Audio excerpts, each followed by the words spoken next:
रतलामपुर नामक एक गांव था। उस गांव में अमर और मीरा नाम के पति पत्नी रहते थे। उनकी एक बेटी भी थी जिसका नाम परी था। वो 7 वर्ष की थी। मीरा बेहद समझदार औरत थी। अमर की एक किराने की दुकान थी, तो उन लोगों का गुजारा काफी अच्छे से हो जाता था। एक दिन की बात है, अमर रात को अपनी दुकान से घर आकर देखता है। मीरा, तुम्हारी तो तबीयत बहुत खराब है, फिर भी तुम काम में लगी हुई हो। ये नहीं कि आराम कर लो। अजी, मुझे कुछ नहीं हुआ, थोड़ा बहुत बुखार है, उतर जाएगा। ये काम वाम तो होता रहेगा, पहले तुम ये दवाई खा लो और आराम करो। मैंने कहा ना, बस हल्का सा बुखार है और कुछ नहीं, थोड़ी देर आराम करूंगी तो ठीक हो जाएगा। अमर मीरा की एक नहीं सुनता। वो मीरा को दवाई खिलाकर सुला देता है और अगली सुबह अमर देखता है कि मीरा की तबीयत अब भी ठीक नहीं हुई है और वो आज दुकान नहीं जाता। अमर को घर पर रहते रहते 1 हफ्ता हो गया था। उसके काम का भी काफी नुकसान हो रहा था। एक दिन की बात है। मीरा, मैं अभी दुकान होकर आता हूँ, वहाँ मुझे थोड़ी देर का काम है, तुम अपना ध्यान रखना। मैं यूँ गया और यूँ आया। ठीक है, वैसे भी मेरी तबीयत की वजह से बहुत नुकसान हो गया है। अमर मीरा की बात सुनकर दुकान चला जाता है। तभी एक औरत अमर की दुकान पर आती है। वो दिखने में बहुत मोटी थी। उसे देखकर अमर उससे पूछता है, तुम्हें क्या चाहिए? मुझे कुछ खाने को दे दो, मैं बहुत दिनों से भूखी हूँ। ठीक है, अभी देता हूँ। बिस्किट खाओगी? नहीं, मुझे खाना खाना है, तुम मुझे रोटी खिला दो। ओह, आज तो मैं अपने लिए खाना नहीं लाया, तो तुम्हें कहाँ से खिलाऊं? साहब, मैंने बहुत दिनों से कुछ नहीं खाया, मुझे बहुत भूख लगी है। तुम कहाँ से आई हो और तुम ऐसे अकेले कैसे? वैसे तुम्हारा नाम क्या है? साहब, मेरा नाम गुलाबो है। मैं अनाथ हूँ, मेरा इस दुनिया में कोई नहीं है। मैं एक काम वाली हूँ, पर मुझसे अब कोई काम नहीं करवाता। मैं मोटी हूँ ना, मैं घर घर जाकर काम करती थी, पर मेरे मोटे होने की वजह से मुझसे काम नहीं हो पाता, जिसकी वजह से मुझे अब कोई काम पर नहीं रखता। अमर को उस मोटी औरत पर दया आ जाती है और उसके मन में एक विचार आता है। क्यों ना मैं इसे अपने घर ले जाऊं? ये घर का काम कर दिया करेगी, इसे रहने के लिए जगह भी मिल जाएगी और खाना भी। मीरा की तबीयत भी खराब है, तो उसकी भी मदद हो जाएगी। ये सोचकर अमर मोटी औरत को कहता है, एक काम हो सकता है, जिससे तुम्हें खाना भी मिल जाएगा और रहने के लिए जगह भी। क्या साहब जी? तुम्हें मेरे साथ मेरे घर चलना होगा। तुम वहाँ आराम से रहना और मेरे घर का काम करना। मोटी औरत अमर की बात सुनकर खुश हो जाती है और उसके साथ उसके घर चलने को तैयार हो जाती है। वो औरत और कोई नहीं, एक चुड़ैल होती है। अमर घर पहुंचकर, मीरा, देखो तो कौन आया है।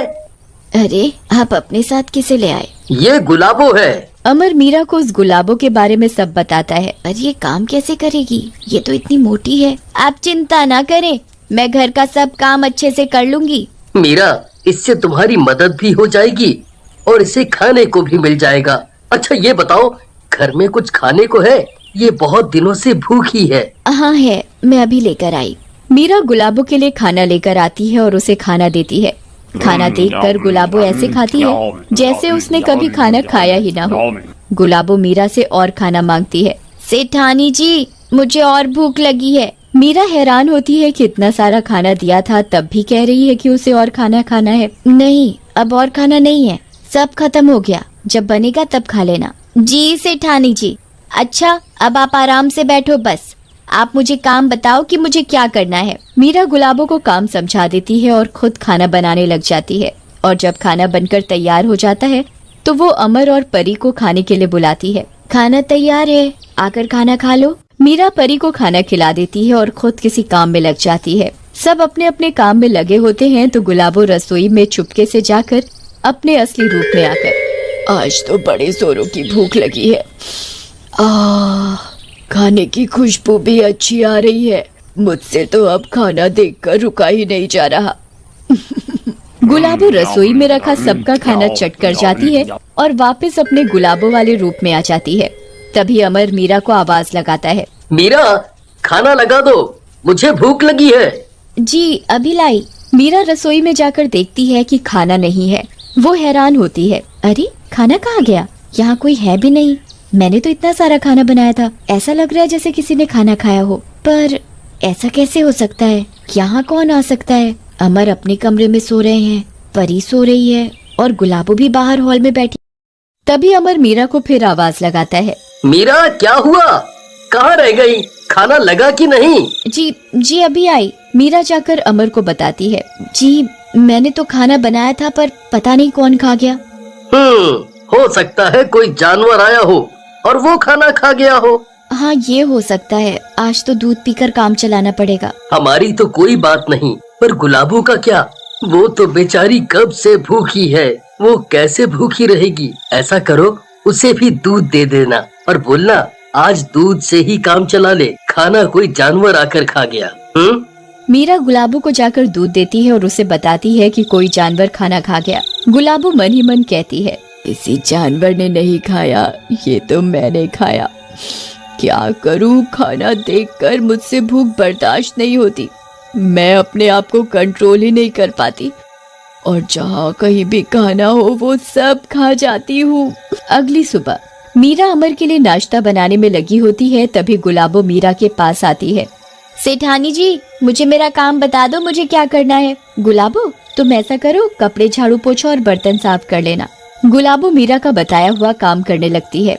गुलाबो को काम करते करते भूख लग जाती है और वो मन ही मन सोचने लगती है, मुझे तो अभी से भूख लगने लगी है, क्या करूं? रसोई में तो मीरा है। घर में खाना न बनने के कारण गुलाबो पागल हो रही होती है। फिर वो अपने चुड़ैल वाले रूप में आकर, भूख के मारे तो मेरी जान ही निकली जा रही है, क्यों ना मैं पड़ोसियों के घर जाकर खाना खा लूं, ऐसे तो भूखी ही मर जाऊंगी। गुलाबो मीरा की नजर बचाकर पास वाले पड़ोसी के घर में चली जाती है और देखती है कि उसकी रसोई में खाना बना हुआ रखा है। अरे क्या बात है, यहाँ तो कितना सारा खाना है। आज तो दावत हो गई मेरी। गुलाबो चुपके चुपके मीरा के पड़ोसियों का सारा खाना चट कर जाती है। चलो, आज का तो जैसे तैसे इंतजाम हो गया खाने का। अगर ऐसा रोज रहा तो मुझे बहुत दिक्कत हो जाएगी, मुझे घर घर जाकर खाना ढूंढना पड़ेगा।